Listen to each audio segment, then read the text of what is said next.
When the government releases gross domestic product data on Thursday, it is expected to show an unprecedented contraction of nearly 35% in the second quarter when America shut down to stop the spread of the coronavirus. Economists forecast a 34.7% decline in gross domestic product during the second quarter, following a 5% decline in the first quarter, according to Dow Jones consensus forecast. The report is expected at 8:30 a.m. ET. The decline was led by a sharp drop in consumption as consumers stayed home, businesses closed and schools taught children remotely.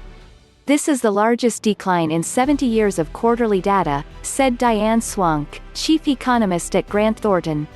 Aside from the Great Depression, when there was no quarterly data, other sharp quarterly drops were 10% in 1958, 8% in 1980's first quarter, and the 8.4% drop in the financial crisis in the fourth quarter of 2008.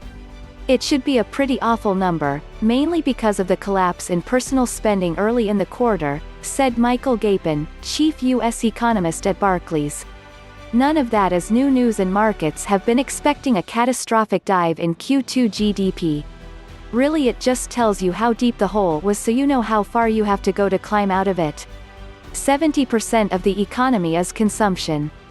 After the shutdowns in April and May, consumers increased their spending on goods again in May and by June, and government retail sales data showed spending near pre-pandemic levels.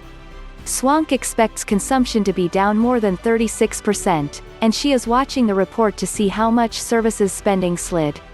We fell 5 percentage points in the first quarter and consumption was down 6.8%, she said. The problem is services is such a large share of consumption, and we lost a lot of services.